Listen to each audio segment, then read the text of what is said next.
Vamos começar com o planejamento da casa própria. E eu trouxe aqui para vocês question. Eu trouxe aqui uma pergunta.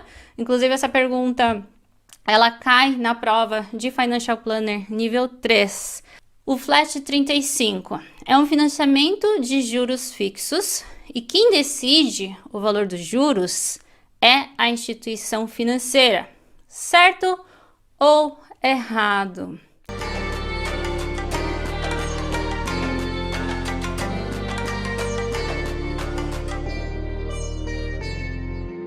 A resposta dessa pergunta eu vou fazer, eu quero que vocês me respondam no final dessa aula, nessa pequena aula, tá? Porque vocês vão entender, né, o que é o financiamento imobiliário aqui no Japão e vão conseguir vocês mesmos responderem essa pergunta, olha só. Vamos lá. Primeiro vamos falar o que é atamakin. Atamakin é a entrada. Quanto que é necessário de entrada? Quanto que vocês acham que é necessário de entrada para fazer um financiamento aqui no Japão? Aqui já tem uma resposta, na verdade, né? Na verdade, você não precisa de entrada nenhuma. Acho que vocês devem ter conhecidos, né? Depois comentem aqui pra mim. Vocês devem ter conhecidos aquele cara que não tem um tostão, né? Sempre quando vocês, né, planejam fazer alguma coisa juntos, você que tem que, às vezes, até bancar o dele, só que ele tá ali. Ele fez um financiamento imobiliário, tá ali com uma casinha nova. E por que que isso acontece? Porque para fazer o financiamento da casa própria aqui no Japão, o atamakin, a entrada, ela não é obrigatória. Você não precisa fazer, na verdade. Mas, como educadora financeira aqui, eu quero trazer para vocês o seguinte conhecimento. É bom, né, financeiramente, para você não gastar muito com os juros, é bom de você ter de 10 a 20% do valor do imóvel. Por quê? Aí voltando ali no Flat 35, o Flat 35 é um grande exemplo. Na verdade, tem vários produtos financeiros de financiamento imobiliário, mas o Flat 35, por exemplo, se você já tem uma quantia de entrada, os juros ficam mais baixos. Então, né, é inteligente financeiramente você dar 10% ou 20% de entrada do valor do seu imóvel para que os juros não sejam muito altos. Né? Porque afinal você vai ficar 35 anos ali pagando um imóvel com juros mais altos, sendo que você poderia ter começado com um valor mais baixo.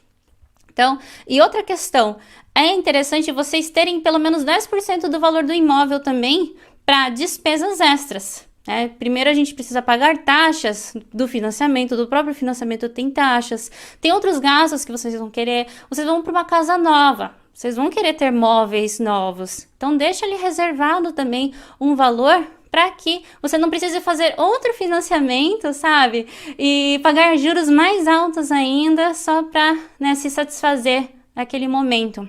Então, assim, financeiramente falando, é interessante ter de 10 a 20% do valor total do imóvel. E o que são juros, Clarice? Né? Assim, eu sei que vocês que me acompanham aqui, né, já têm interesse para essa questão de finanças. A maioria de vocês sabem o que são juros, como que são os juros do financiamento, né, do imóvel. Mas eu vou trazer aqui esse conceito básico. Isso aqui não é só no Japão, mas, né, no Brasil, eu acredito que a maioria dos países funciona dessa forma. O financiamento imobiliário, ele tem vários tipos de juros. Tem os juros fixos, que é o caso do Flat 35, ou seja, você paga, né, no ato do contrato já é estipulado um valor de juros e quando aquele contrato realmente ele é realizado, né, o banco ele fala assim, não, a partir de hoje eu vou te emprestar esse dinheiro, aqueles juros ele já fica fixo, né? Então você já vai ter aquela quantidade de juros para o resto do seu financiamento, daqui 35 anos. Existe também os juros variáveis. Os juros variáveis, o próprio nome diz, são juros que variam e eles variam a cada 6 meses, né? Isso vai variar também de acordo com a instituição financeira, né? Mas ele varia, né, mais ou menos semestral. Aqui no Japão, nós temos também o Kote Kindi Sentaku Gata, que são juros fixos opcionais. E como que isso funciona, Clarice? Por exemplo, isso aqui é um produto financeiro, na verdade, que eles criaram para que ficasse mais fácil, né, o acesso do financiamento para aquelas pessoas assim que não querem ter uns juros variáveis agora, mas futuramente talvez possam ter. Um exemplo quem tem filhos pequenos. Então, assim, durante alguns anos a gente quer se estabilizar financeiramente para, né, alguns gastos imprevistos, a gente, né, não sabe direito como que vai ser, né, o futuro dos nossos filhos. Então, tem esse Kotekin Rigata, que é o Kotekin, né, que é os juros fixos, no começo só. Né, alguns anos, os primeiros 5 anos, por exemplo. Os primeiros 5 anos são juros fixos e depois eles se tornam juros variáveis. Então, tem essa opção também. Tem a opção também de um Kotekin, né, de uns juros fixos, que os primeiros anos dos juros eles são mais baixos e depois os juros aumentam. Então, assim, vai variar muito da instituição financeira. Então, isso você vai ter que perguntar para o banco, para aquela instituição financeira de financiamento imobiliário, ou para o próprio corretor, mas eu aconselho você consultar um profissional da área. Não que o corretor de imóveis não seja um profissional da área, tá? Mas, lógico que aquela pessoa que trabalha no banco, que tá por dentro do produto financeiro, ele vai conseguir te orientar melhor do que, né, o corretor que ele entende mais sobre imóveis, tá bom? Então, entendendo isso, vou falar um pouquinho sobre a forma de pagamento dos juros. Então, vocês entenderam que tem juros que são fixos, né? Então, você faz o contrato, aqueles juros ele permanece aos 30 e 35 anos. E vocês entenderam também que tem aqueles juros que variam. Temos também, dentro dos juros fixos, temos o Ganrikin to Hensai e o Gankinkin to Hensai. Em português, esse primeiro aqui, ele é conhecido como price.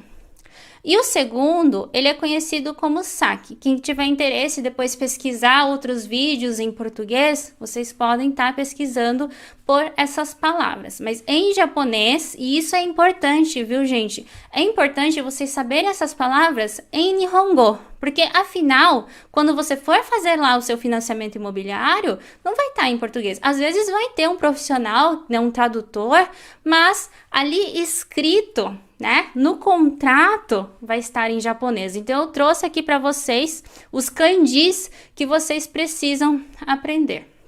E qual que é a diferença das duas formas de pagamento? O Gandi Kinto Kensai, Gandi. Então, vamos abreviar então para ficar mais fácil. Temos o Gandi e temos o Gankin.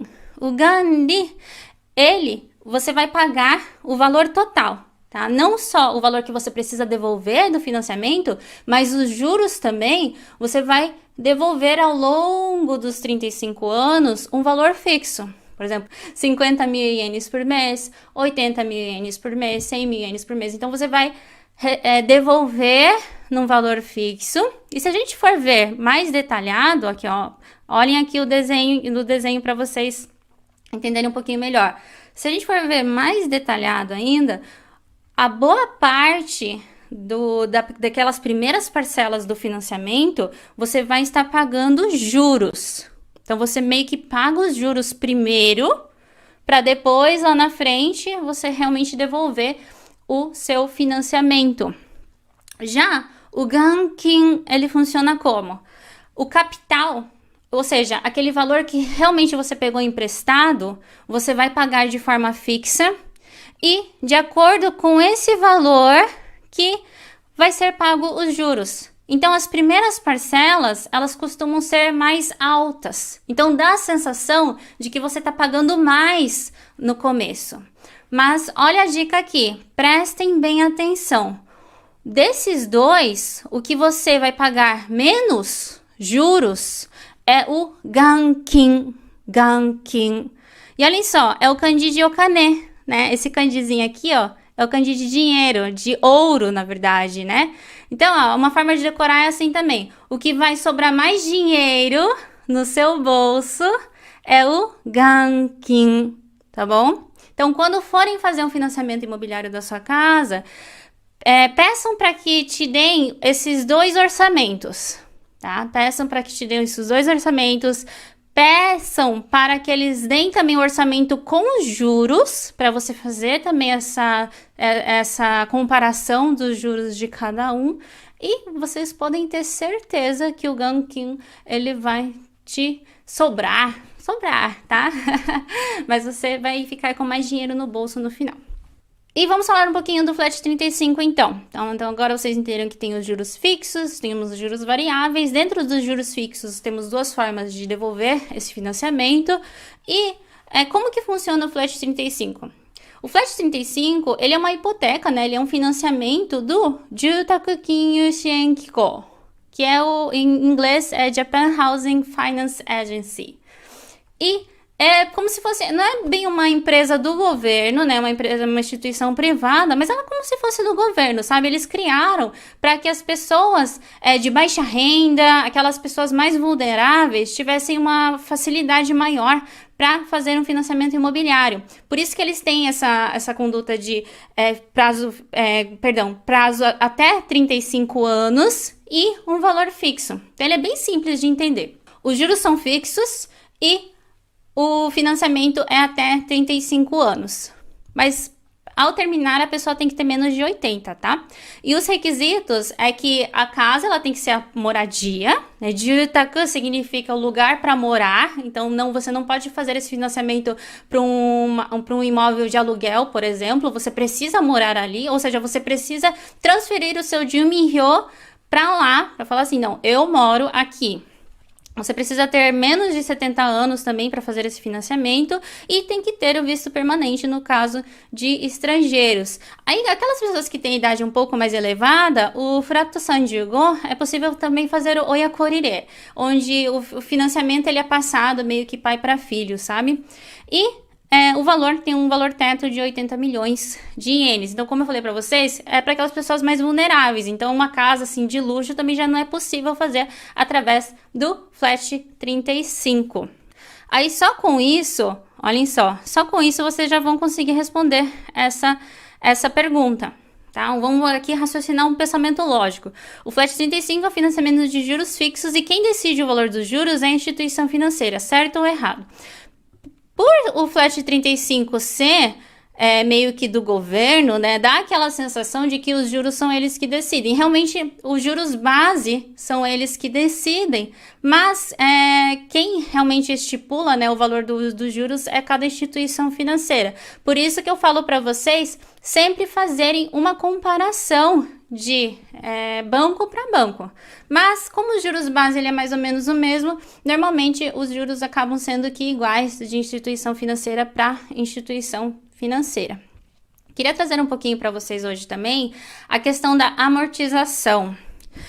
O termo amortização, na verdade, ele é uma forma assim de devolução, né, daquele financiamento. Então, aqui no Japão, a gente tem como fazer uma amortização antecipada, ou seja, fazer a devolução do financiamento antes do combinado, digamos, né? E isso se chama Kuriage Hensai. Kuriage Hensai. Temos duas formas de fazer Kuriage Hensai aqui no Japão. Lógico que vai de cada instituição financeira também, tá, gente? Em geral, é assim. Pode ser que seja diferente de acordo com a instituição financeira para instituição financeira, tá? Mas uma forma é o Hensai Kikan Tanshiku Gata. Então, você vai reduzir o tempo que você vai fazer devolver aquele financiamento. Ou seja, o valor que você vai devolver mensal vai continuar o mesmo. É como se fosse, podem ver esse desenho aqui, é como se você tivesse cortado uma parte ali do tempo do seu financiamento. Isso aqui eu tô fazendo em base do Gandhi, tá? Onde a parcela, ela é fixa. Temos também a forma do Kuriage Hensai, que é o Hensai Gaku Keigen Gata, onde o valor, ele diminui. Então, você reduz, né? Você paga uma parte do capital, daquele valor que você deveria devolver do financiamento, e com isso também os juros vão diminuir, porque os juros são de acordo com o tanto que resta, né? E no total, o tempo que você vai pagar é o mesmo, mas o valor ali diminui. Isso daqui também é interessante estar fazendo uma comparação ali no seu banco, né? Pede para eles darem os dois orçamentos para ver qual Kuriag Rensai é mais interessante, tá? E dependendo do banco, ele tem um valor mínimo do Kuriag Rensai, não é porque você quer devolver 10 mil ienes só que também dá para fazer isso, tá? Também não é tão simples assim. Novamente, consulte o seu banco, consulte a instituição financeira que você tem interesse, peçam orçamento. O corretor de imóveis também, ele é um ótimo profissional para te auxiliar nessa parte caso vocês tenham dificuldade, mas não deixem só por conta dele também. Tá? Então, voltem nessa aula de hoje, caso você tenha um financiamento para fazer ou você queira, né, devolver antecipadamente uma parte do seu financiamento, mas voltem uma vez nessa aula, assistam ela de novo, entendam como que funcionam os juros para fazer um financiamento imobiliário de uma forma inteligente, tá bom, gente? Sejam inteligentes financeiramente. Ao fazer o financiamento imobiliário, você vai estar fazendo o quê? Você vai estar tendo, né, o seu imóvel e em troca você vai estar pagando juros para o banco, né, por esse financiamento. Então, você vai estar pagando um valor maior, na verdade, daquele financiamento que você teve, né? Isso aqui é um pouco óbvio, mas, né, deixa eu explicar isso uma vez. Vocês já pararam para pensar que é possível fazer o inverso? Alguém comprar um imóvel e você estar lucrando com esses juros? É possível fazer o inverso se você emprestar o dinheiro para alguém e essa pessoa devolver os juros para você, né? Mas da onde você vai tirar 30 milhões, 40 milhões, 50 milhões? Né? No caso desses prédios, por exemplo, né, são bilhões de ienes. Tem uma forma muito fácil de fazer isso, que é através de fundos de investimentos imobiliários. Vou trazer aqui um exemplo só para vocês. Tem um fundo de investimento, ó, não é recomendação de fundo de investimento, tá? Isso aqui ele é composto dentro de um lito, né? Eu até nem vou mostrar que fundo de investimento é, mas só para vocês terem uma ideiazinha aqui. Eu vou deixar escondidinho o código dele. Deixa eu ver se eu vou conseguir esconder o código dele. Porque não é recomendação, novamente. Ele não é uma recomendação de investimento. Ele é um fundo de investimento em imóveis do Japão. E olhem só, esse aqui é o portfólio dele, tá? Ele tem, por exemplo, em Tóquio, Nijisanku, né, os 23 bairros de Tóquio, ele tem 84% desse fundo é composto por em Tóquio. E a maioria também é composto por imóveis que estão alugados. Então, em outras palavras, investindo nesse fundo de investimento, você vai estar recebendo os aluguéis desses imóveis. E que tipo de imóvel você vai ser meio dono? Então, porque é como se você tivesse uma partezinha desse imóvel, sabe? Você não emprestou, né, esse dinheiro, o total do dinheiro, mas você está emprestando uma partezinha. Então, é como se você tivesse uma partezinha daquele imóvel. Olha só, vou clicar aqui em um desses. Ó, que apartamento bonito. Então, você vai ser dono, praticamente, de uma partezinha, de vários apartamentos em Tóquio.